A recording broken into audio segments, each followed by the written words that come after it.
வணக்கம், செல்லகுமார் பேசுகிறேன். வானிலை அறிக்கை அடுத்தவர்கள் அனுப்ப நீங்கள் பார்த்து கொண்டிருப்பதை நான் அறிகிறேன்.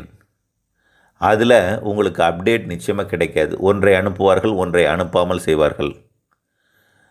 அப்டேட் உடனுக்குடன் நீங்களாகவே அறிய வேண்டுமென்றால், வானிலை மாற்றத்தை உடனடியாக அறிய வானிலை அறிவியலுக்கு அருகில் இருக்கக்கூடிய சிவப்பு வண்ண சப்ஸ்கிரைப் என்கின்ற எழுத்தின் மீது கையை வைத்து சப்ஸ்கிரைப்டாக மாற்றிக்கொள்ளுங்கள். அடுத்ததாக அந்த பெல் மீது விரலை வைத்து திறக்கும்போது ஆல் என்ற பெல்லில் ஒலி எழுப்பக்கூடிய, அதாவது உங்களுக்கு ஒலி எழுப்பாது, செய்தி வரும். அந்த செய்தி பெற ஆல் என்பதை தொட்டு செய்தி வர வைத்து கொள்ளுங்கள். தொடர்ந்து செய்தி வரும். திட்டமிடுங்கள், லாபம் அடையும். வணக்கம், செல்லகுமார் பேசுகிறேன். இது செல்வகுமார் வானிலை அறிக்கை. அதிகாரப்பூர்வ வானிலை அறிக்கைக்கு இந்திய வானிலை ஆராய்ச்சித்துறை அறிக்கையை பார்க்கவும். 2020 டிசம்பர் 3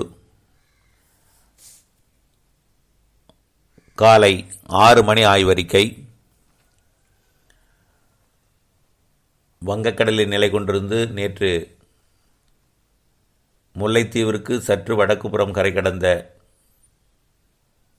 அந்த புரேவி புயல் கிளிநொச்சி வழியாக நகர்ந்து யாழ்ப்பாணத்திற்கு சற்று மேற்கு புறம் நிலை கொண்டிருக்கிறது. அதாவது யாழ்ப்பாணத்திற்கு வடமேற்கு புறம் எனலாம். யாழ்ப்பாணத்திற்கு வடமேற்கு புறத்தில் நிலை கொண்டுள்ளது. வடக்கு வடமேற்கு புறம் என்றுதான் சொல்ல வேண்டும். அதாவது பாக் ஜலசந்தி பகுதி. இது நேற்றைக்கு நாம் எதிர்பார்த்தது. ஆனால் இதெல்லாம் ஒரு குழப்பமானது தான். ரொம்ப நாளாகவே சொல்லிகிட்டு இருந்தோம், இங்கே கரை கிடந்த எங்கே மழை பெய்யும், இங்கே கரை கிடந்த எங்கே மழை பெய்யுன்னு. ஏன்னா இந்த தமிழகம் இலங்கை இடைப்பட்ட பகுதி ஒரு ஆழமான கடற்பகுதி கிடையாது. நிறைய மேடு பள்ளங்கள், நீரோட்டம் இல்லாத பகுதி, வெப்பமான பகுதி, நீரோட்டமே இல்லாத பகுதி, வெப்பமான பகுதி, குளிர்ந்த பகுதி, நிறைய கடற்பாசிகள் நிறைந்த பகுதி. இன்னும் இந்த பாக் ஜலசந்தி பகுதியெலாம் பார்த்திங்கன்னா ரொம்ப ரொம்ப ஆழம் குறைவு. ஆனால் வெப்பத்தை கடத்தாது. இங்கே இருக்கிற வெப்பம் நீரோட்டங்கள் எடுத்து செல்லாது, இங்கேயே சேமிக்கப்பட்டு கொண்டிருக்கும். அது ஒரு ப்ளஸ்ஸு. வெளியிலேருந்து வெப்பம் இங்கே வராது, இங்கே உள்ள வெப்பம் வெளில போகாது. அது ஒரு ப்ளஸ்ஸு. இப்போ இந்த புரவி தொடர்ந்து டெல்டா மாவட்டத்தின் தெற்கு பகுதி, அப்படி தான் சொல்லணும். நீங்கள் மேப்பெல்லாம் பார்த்திங்கன்னா தெரியும். இலங்கையோட யாழ்ப்பாணம் கோடியக்கரைக்கு மிக நெருக்கம். ஆனால் திரிகோணமலை அந்த பக்கம் இருக்குது, கிழக்கு பக்கம். தலைமன்னார் ராமேஸ்வரத்துக்கு மிகவும் நெருக்கம். கொழும்பு என்பது தூத்துக்குடிக்கு மிகவும் நெருக்கம். இப்போ இருக்கும் இடம் யாழ்ப்பாணம். அப்போ யாழ்ப்பாணத்தில் இருக்கும்னா அது டெல்டா மாவட்டத்தோட தெற்கு பகுதி. நம்ம ஏற்கனவே சொன்னோம், எந்த ஊரையும் சொன்னால் மக்கள் பீதி அடைவாங்கன்னு தான் எந்த ஊரையும் சொல்கிறது கிடையாது. டெல்டா மாவட்டத்தின் தெற்கு கடலோரத்தில் கடற்பகுதியில் யாழ்ப்பாணத்துக்கிட்ட இருக்குது, இலங்கைக்கிட்டே நெருக்கமாக தான் இருக்குது. இது மெல்ல வடக்கு வடமேற்கு திசை நோக்கி மேலும் நகரும். இன்னும் டெல்டாவுக்கு நெருக்கமாக ஒரு 11 மணி 30 நிமிடத்திற்கு, அதாவது காலை 8:30 மணிக்கு மேலே மெல்ல நகர்ந்து ஒரு 10 மணிக்கு மேலே இன்னும் நகர்ந்து அதிகபட்சமாக நெருக்கமாக இருக்கிற நேரம் பார்த்திங்கன்னா ஒரு 11:30 12 மணிக்கு. நான் ஏற்கனவே படத்தில் அந்த நேரம் குறிப்பிட்டிருந்தேன். இரவு 11:30 மணி அறிக்கையில் அதில் படத்தில் நேரம் எங்கெங்கே எப்போ இருக்கும்னு நேரமும் குறிப்பிட்டிருந்தேன். அதை பார்த்து கொள்ளவும். அது ஏற்கனவே முல்லைத்தீவை கரை கடந்து வந்த பொழுதே 100 கிலோமீட்டர் வேகம் கொண்ட புயல் கரை ஏறியதுமே அது 95-90 குறைந்து விட்டது. இப்போதும் புயலாக தான் இருக்குது. டீப் டிப்ரெஷனாலாம் இன்னும் மாறல, புயலாக தான் இருக்குது. இந்த புயல் 90, அதாவது 85-90 கிலோமீட்டர் வேகத்தில் இருக்குது. இது அங்கே இருக்கக்கூடிய வெப்ப நீரோட்டத்தை, அதாவது வெப்பம் நீரோட்டம் கிடையாது, வெப்பமான அந்த கடற்பகுதி வெப்பத்தை உறிஞ்சி மழை பொழிவித்து கொண்டிருக்கிறது டெல்டா மாவட்டங்களில்.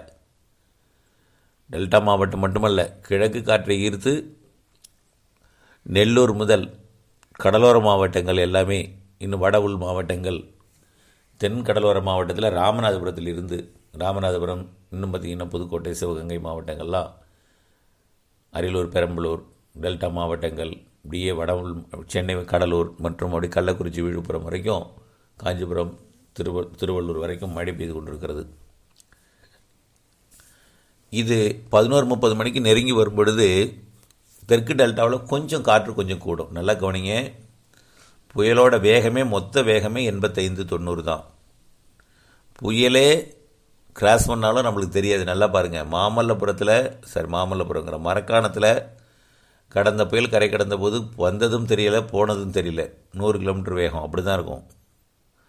எப்பொழுதுமே இந்த கஜா புயலோடு நம்ம எப்பொழுதுமே ஒப்பிடும் பழக்கத்தை விட்டுடணும். மறந்துடுங்க முதல்ல அந்த கஜாவை. மரக்காணத்தில் கரை கடந்தப்போ புயல் கரை கடந்து தான் என்ன தெரியல, மழை தான் அதிகமாக பெஞ்சுது. அதே போல் தான் இதுவும். காற்று பெருசாக இருக்காது, ஆனால் இந்த காற்று கொஞ்சம் அச்சுறுத்தும். காலை 11:30 மணிக்கு ஒரு 55லிருந்து 65 கிலோமீட்டர் வேக காற்று இருக்கும். 65, எப்போதாவது சில நிமிடங்கள் ஒரு 70 இருக்கும்.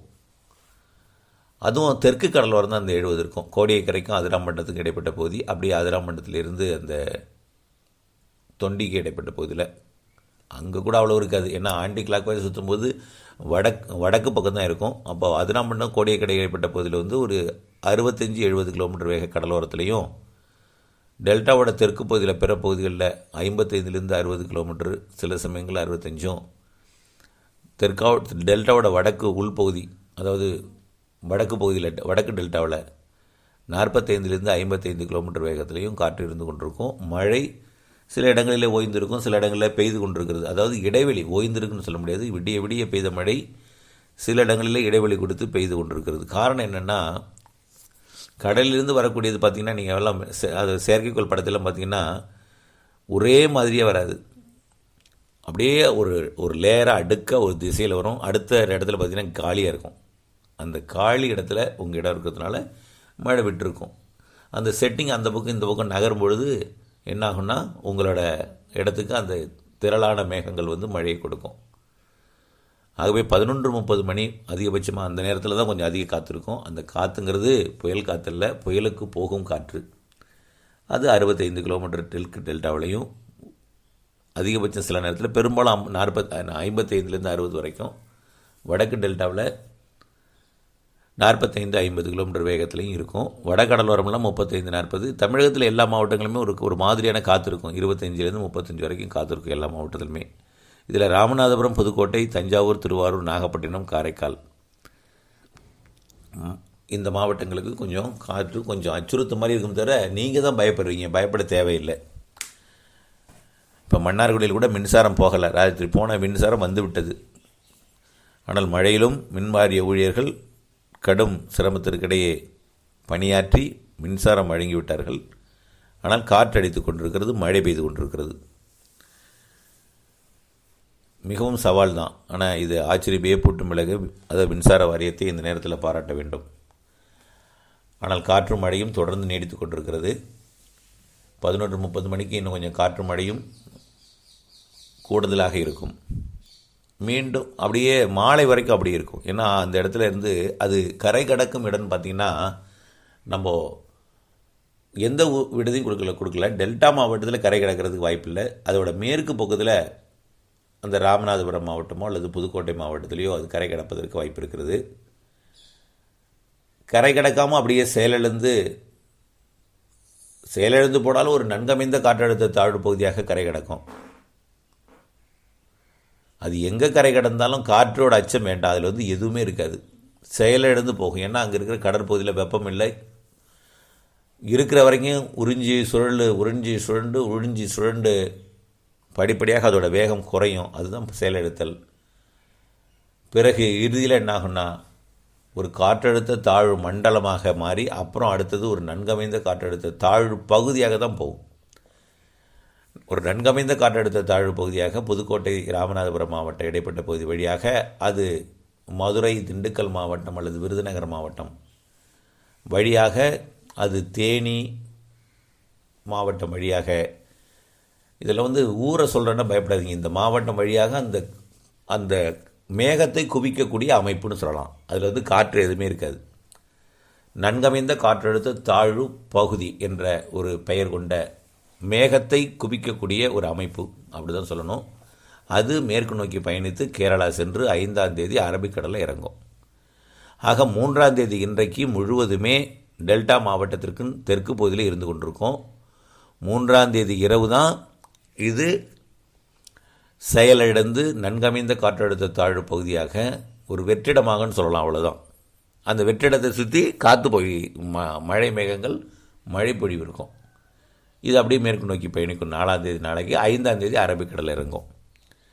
இந்த சிஸ்டத்தை நோக்கி வங்கக்கடல் காற்று ஆன்டி கிளாக் வைஸ் சுழண்டு வர்றதுனால வங்கக்கடல் காற்று எல்லா மாவட்டத்திலையும் நுழையுது. சென்னை, திருவள்ளூர், காஞ்சிபுரம், செங்கல்பட்டு, அப்படியே பார்த்திங்கன்னா புதுச்சேரி, விழுப்புரம், கடலூர், நாகப்பட்டினம், மயிலாடுதுறை, காரைக்கால், இது எல்லா மாவட்டத்திலையும் கிழக்கிலிருந்து மேற்கு நோக்கி நுழையுது காற்று. இந்த கடற்காற்று நீராவியை எடுத்து கொண்டு வருகிறது. கடல் வெப்பம் நன்றாக இருக்கிறது. கடலில் நீராவி நிறைய இருக்கிறது. இந்த நீராவியை எடுத்துக்கொண்டு வருகிறது. ஏற்கனவே இருந்த புயல் இமயமலையில் கை வைத்ததுனால அங்கிருந்து குளிர் அலையை இழுத்து வந்ததுனால மேகம் குளிர்ந்து மழைப்பொழிவு இல்லாமல் ஆனது. ஆனால் இப்பொழுது வரைக்கும் இதோட வெளி சுற்று நெல்லூரை தாண்டலை. அதனால் பிரச்சனை இல்லை. வடக்கு நோக்கி போனால் தான், இன்னும் வடக்கு நோக்கி போனால் தான் திடீர்னு இமயமலைக்கு போயிடும் அந்த சுற்று. இது வரைக்கும் ஒங்கோலை தாண்டலை, விஜயவாடா கூட தாண்டலை. அவ்வளோதான், ஆந்திர பிரதேசத்தோடு தான் இருக்குது. அதனால் பிரச்சனை இல்லை. மழை தொடர்ந்து கொடுத்து கொண்டிருக்கோம். கிழக்கிலிருந்து அந்த கடல் நீராவி எடுத்து தமிழகத்தின் வடகடலோர மாவட்டத்திலிருந்து அப்படியே ராணிப்பேட்டை, வேலூர், திருப்பத்தூர், திருவண்ணாமலை, கிருஷ்ணகிரி, தருமபுரி, அதேபோல் கள்ளக்குறிச்சி, விழுப்புரம், சென்னை, திருவள்ளூர், காஞ்சிபுரம், செங்கல்பட்டு, புதுச்சேரி, கடலூர், நாமக்கல், சேலம், அரியலூர், பெரம்பலூர், மயிலாடுதுறை, தஞ்சாவூர், திருவாரூர், நாகப்பட்டினம், காரைக்கால், திருச்சி, புதுக்கோட்டை, கரூர், ஈரோடு, நீலகிரி, கோயம்புத்தூர், திருப்பூர், சொன்னால் எல்லாத்தையும் சொல்லிடணும். இல்லைன்னா அப்புறம் எங்கள் மாவட்டம் விட்டுடுங்கன்னு சொல்லிட்டாங்கன்னு தான் எல்லாத்தையும் சொல்லிட்டு வரேன். எங்கள் மாவட்டத்தை விட்டுட்டீங்க, மழை தான் ஒதுக்குதுன்னா நீங்களும் ஒதுக்குறீங்கம்பாங்க. அதான் சொல்லிட்டே வரேன். கரூர், திண்டுக்கல், திருப்பூரோட தெற்கு பகுதி, வடக்கு பகுதி, கோயம்புத்தூர் தெற்கு பகுதி, வடக்கு பகுதி, ஈரோடு தெற்கு வடக்கு எல்லாம் உண்டு. கொல்லிமலை உண்டு. அடுத்தபடியாக திண்டுக்கல், புதுக்கோட்டை, ராமநாதபுரம், சிவகங்கை, மதுரை, தேனி, கன்னியாகுமரி, திருநெல்வேலி, தென்காசி, ராமநாதபுரம், விருதுநகர் ஆகிய எல்லா மாவட்டம் சொல்லிட்டேன். தேனி, எல்லா மாவட்டத்திற்கும் மழை உண்டு.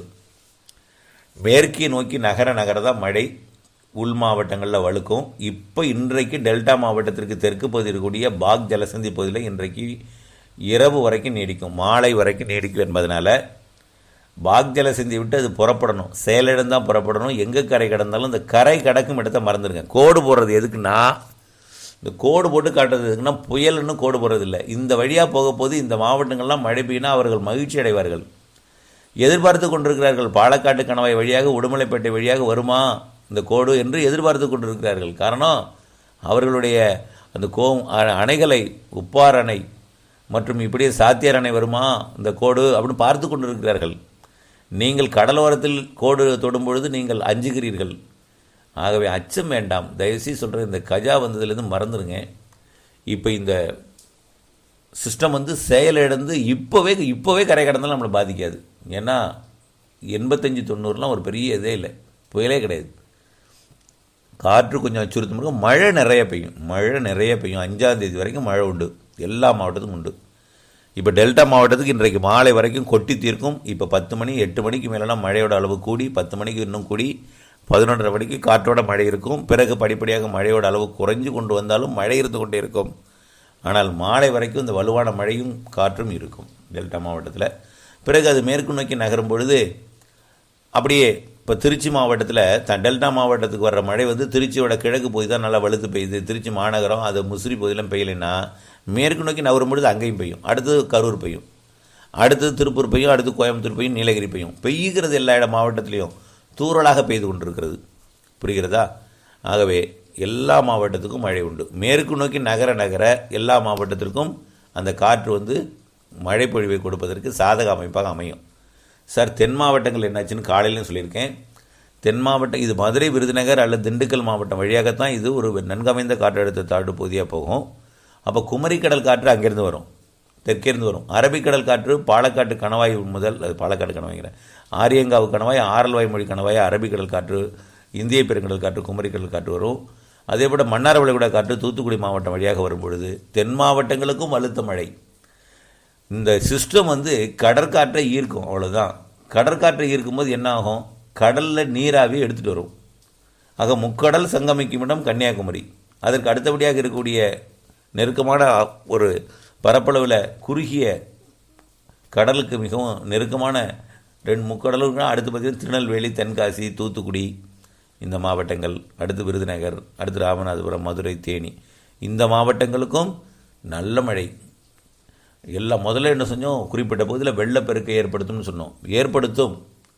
ஆனால் இப்பொழுது இருக்க பகுதியில் பகுந்தளிக்கப்படுகிறது. காற்று ஒரே இடத்துல குவியாமல் பகுந்தளிக்கப்படுகிறது. ஆக நன்கமைந்த காற்றழுத்த தாழ்வு பகுதியாக இருக்கிறதுனால எல்லா மாவட்டங்களுக்கும் முதலில் கிருஷ்ணகிரி, தருமபுரிக்கு குறைவான மழை பெய்யும் அப்படின்னு சொன்னோம். அங்கேயும் கூட நல்ல மழை பெய்வதற்காக காற்று பகுந்தளிக்கிறது. குறிப்பிட்ட பகுதியை சேதப்படுத்தும் மழை என்பது அப்படி அல்லாமல் சராசரிக்கு மிகுதியான மழை என்ற அளவிலே, சராசரிக்கு மிகுதியான மழை அதை விட அதிகமாக சேதப்படுத்துகிற மழையாக தெரியவில்லை. ஆனால் சில இடங்களில் தாழ்வாக இருந்தால் சேதப்படுத்த தான் செய்யும். என்ன வடிகால் வசதி இல்லைன்னா சேதப்படுத்த தான் செய்யும். அதுக்கு என்ன பண்ணுறது நம்ம? ஆகவே ஒட்டுமொத்தத்தில் பார்க்கும் பொழுது பேராபத்து இல்லை. ஆனால் நிறைய மழை பெய்யும் எல்லா மாவட்டங்களுக்கும். கன்னியாகுமரி முதல் திருவள்ளூர் வரை, நீலகிரி முதல் கோடியக்கரை வரை உள்ள கிழக்கு, மேற்கு, தெற்கு, வடக்கு உள்ள எல்லா மாவட்டங்களுக்கும், தெற்கு ஆந்திரா, தெற்கு கர்நாடகா, கேரளா உட்பட, புதுச்சேரி, மாஹே, ஏனாம் உட்பட, ஏனாமுக்கு போகாது மாஹே உட்பட, கேரளா உட்பட, கர்நாடகாவின் தெற்கு பகுதி, சாம்ராஜ்நகர் உட்பட எங்கும் மழை பெய்யும். இந்த மழைக்கு நீங்கள் 5ஆம் தேதி வரை பொறுமை காக்க வேண்டும். திருநெல்வேலி மாவட்டத்தில் இன்னும் மழை பெய்யவே இல்லை, புயல் இங்கே கரை கிடக்குன்னு சொன்னாங்க. இங்கே மழையும் காணும், உன்னையும் காணும்னு சொல்லி நிறைய பேர் தொலைபேசி அழைப்பில் இருக்காங்க. நான் என்ன சொல்கிறேன்னா, இது உள்ளே வரணும். நாளைக்கு தான் உங்களுக்கு எதிர்பார்க்கலாம் நல்ல மழையை. உள்ளே வரும்பொழுது தான் அரபிக்கடல் காற்றை, அதாவது இது உள்ளே வரும்பொழுது தான் அரபிக்கடல் காற்றை, இந்திய பெருங்கடல் குமரிக்கடல் காற்றை அது திருநெல்வேலி, தென்காசி, கன்னியாகுமரி, தூத்துக்குடி மாவட்டங்கள் வழியாக விருதுநகர் மாவட்டத்திற்கும், தேனி மாவட்டத்திற்கும், மதுரை மாவட்டம் வரைக்கும் கொண்டு வருவதற்கு சாதக அமைப்பாக அமையும். உள்ளே வர வேண்டும். செட்டிங் இப்பொழுது வங்கக்கடல் காற்றை ஈர்த்து டெல்டா மற்றும் வடகடலோர மாவட்டங்களுக்கும் அதேபோல் மத்திய உள் மாவட்டங்களுக்கும் மழையை கொடுத்து கொண்டிருக்கிறது. இதில் ரேடார் படம் இணைத்திருக்கிறேன், அது பாருங்கள். மேற்கு நோக்கி நகர தான் மழை பெய்யும். 5ஆம் தேதி வரைக்கும் பொறுமையாக இருக்கணும். மேற்கு தொடர்ச்சி மலை மாவட்டங்கள் மழை இன்றே பெய்யும், பெய்து கொண்டு தான் இருக்கிறது. நீங்கள் எதிர்பார்க்கும் நிறைய மழை என்பது 5ஆம் தேதி வரைக்கும் பொறுமையாக இருந்தால் நாளைக்கு நாளை மறுநாள் கிடைக்கும். ஆகவே இதில் காற்று அச்சத்தை போக்கி கவலையின்றி இருங்கள், கவலை இல்லாமல் இருங்கள். மதிய அறிக்கையில் சந்திப்போம். முடிந்தால் மணி இப்போவே நேரம் ஆயிடுச்சு, முடிந்தால் 11 மணிக்கு ஒரு அறிக்கை போடுறேன். வேண்டாம், பெரிய ஒன்று காற்று பிரச்சனை ஏதாவது அச்சப்படும்படி ஏதாவது இருந்தால், அதாவது அவசரம் இருந்தால் நான் உங்களுக்கு ஒரு 11 மணிக்கு ஒரு அறிக்கை சமர்ப்பிக்கிறேன். 10 மணிக்காவது, இல்லை என்றால் மதியம் 2:30 மணி 3 மணிக்கு சமர்ப்பிக்கிறேன். இணைந்திருப்போம் மதிய அறிக்கையுடன். நன்றி.